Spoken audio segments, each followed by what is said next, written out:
Genesis 1.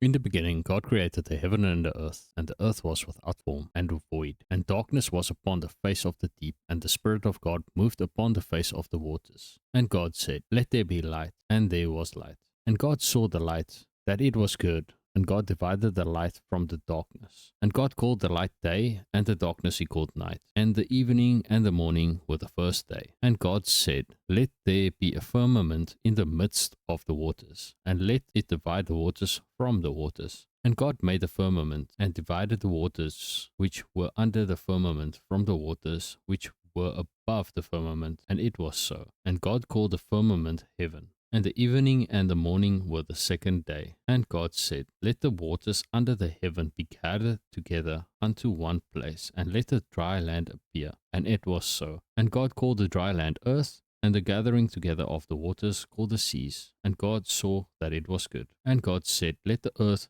bring forth grass, the herb yielding seed, and the fruit tree yielding fruit after his kind, whose seed is in itself upon the earth, and it was so. And the earth brought forth grass and herb yielding seed after his kind, and the tree yielding fruit, whose seed was in itself after his kind. And God saw that it was good. And the evening and the morning were the third day. And God said, Let there be lights in the firmament of the heaven to divide the day from the night, and let them be for signs, and for seasons, and for days and years. And let them be for lights in the firmament of the heaven to give light on the earth. And it was so. And God made two great lights, the greater light to rule the day, and the lesser light to rule the night. He made the stars also. And God set them in the firmament of the heaven to give light upon the earth, and to rule the day and over the night, and to divide the light from the darkness. And God saw that it was good. And the evening and the morning were the fourth day. And God said, Let the waters bring forth abundantly the moving creature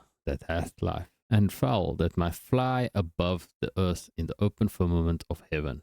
And God created great whales and every living creature that moveth, which the waters brought forth abundantly, after their kind, and every winged fowl after his kind. And God saw that it was good. And God blessed them, saying, Be fruitful and multiply, and fill the waters in the seas, and let fowl multiply in the earth. And the evening and the morning were the fifth day. And God said, Let the earth bring forth the living creature after his kind, cattle, and creeping thing, and beast of the earth after his kind. And it was so. And God made the beast of the earth after his kind, and the cattle after their kind, and everything that creepeth upon the earth after his kind. And God saw that it was good. And God said, Let us make man in our image, after our likeness, and let them have dominion over the fish of the sea, and over the fowl of the air, and over the cattle, and over all the earth, and over every creeping thing that creepeth upon the earth. So God created man in his own image. In the image of God created he him.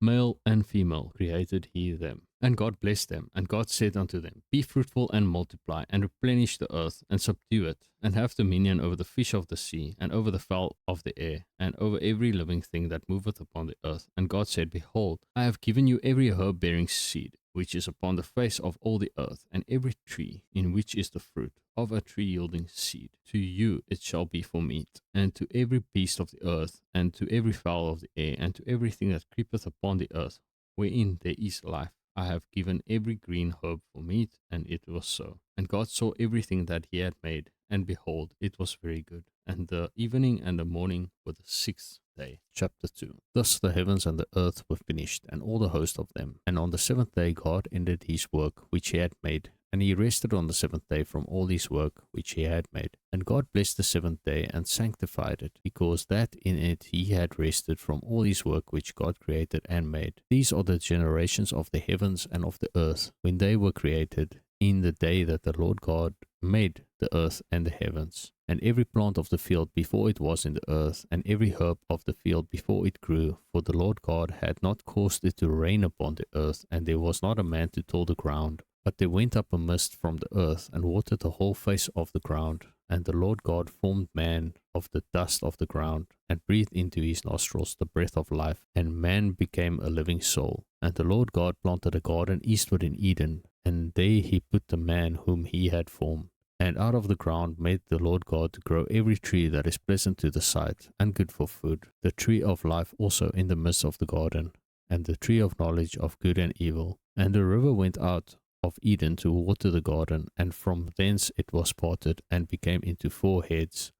The name of the first is Pison, that is it which compasseth the whole land of Havilah, where there is gold. And the gold of that land is good. There is bdellium and the onyx stone. And the name of the second river is Gihon. The same is it that compasseth the whole land of Ethiopia. And the name of the third river is Hiddekel. That is it which goeth toward the east of Assyria. And the fourth river is Euphrates. And the Lord God took the man, and put him into the garden of Eden, to dress it and to keep it. And the Lord God commanded the man, saying, Of every tree of the garden thou mayest freely eat, but of the tree of the knowledge of good and evil thou shalt not eat of it. For in the day that thou eatest thereof, thou shalt surely die. And the Lord God said, It is not good that the man should be alone. I will make him an helpmeet for him. And out of the ground the Lord God formed every beast of the field and every fowl of the air,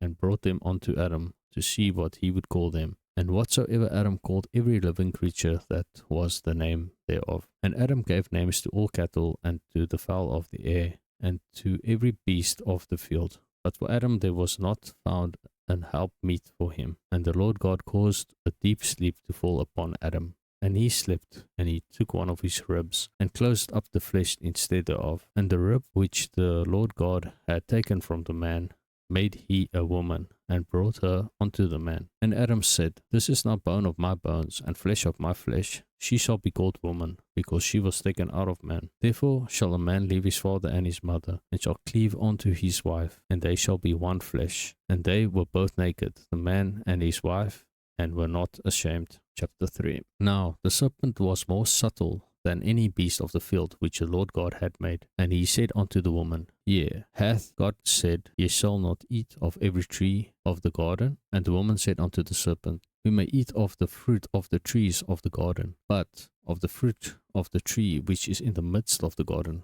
God hath said, Ye shall not eat of it, neither shall ye touch it, lest ye die. And the serpent said unto the woman, Ye shall not surely die. For God doth know that in the day ye eat thereof, then your eyes shall be opened, and ye shall be as gods, knowing good and evil. And when the woman saw that the tree was good for food, and that it was pleasant to the eyes, and a tree to be desired, to make one wise, she took of the fruit thereof, and did eat, and gave also unto her husband with her, and he did eat. And the eyes of them both were opened, and they knew that they were naked. And they sewed fig leaves together, and made themselves aprons. And they heard the voice of the Lord God walking in the garden in the cool of the day. And Adam and his wife hid themselves from the presence of the Lord God amongst the trees of the garden. And the Lord God called unto Adam, and said unto him, Where art thou? And he said, I heard thy voice in the garden, and I was afraid, because I was naked, and I hid myself. And he said, Who told thee that thou wast naked? Hast thou eaten of the tree whereof I commanded thee that thou shouldest not eat? And the man said, The woman who thou gavest to be with me, she gave me of the tree, and I did eat. And the Lord God said unto the woman, What is it that thou hast done? And the woman said, The serpent beguiled me, and I did eat. And the Lord God said unto the serpent, Because thou hast done this, thou art cursed above all cattle, and above every beast of the field. Upon thy belly shalt thou go, and thus shalt thou eat all the days of thy life. And I will put enmity between thee and the woman, and between thy seed and her seed. It shall bruise thy head, and thou shalt bruise his heel. Unto the woman he said, I will greatly multiply thy sorrow and thy conception. In sorrow thou shalt bring forth children, and thy desire shall be thy husband, and he shall rule over them. And unto Adam he said, Because thou hast hearkened unto the voice of thy wife, and hast eaten of the tree, of which I commanded thee, saying, Thou shalt not eat of it. Cursed is the ground for thy sake. In sorrow shalt thou eat of it all the days of thy life. Thorns also and thistles shall it bring forth to thee, and thou shalt eat the herb of the field. In the sweat of thy face shalt thou eat the bread, till thou return unto the ground. For out of it wast thou taken, for dust thou art, and unto dust shalt thou return. And Adam called his wife's name Eve, because she was the mother of all living. Unto Adam also and to his wife did the Lord God make coats of skins, and clothe them. And the Lord God said, Behold, the man is become one of us, to know good and evil. And now, lest he put forth his hand, and take also of the tree of life, and eat, and live forever. Therefore the Lord God sent him forth from the Garden of Eden, to till the ground from whence he was taken. So he drove out the man, and he placed at the east of the Garden of Eden cherubims, and a flaming sword, of which turned every way, to keep the way of the tree of life.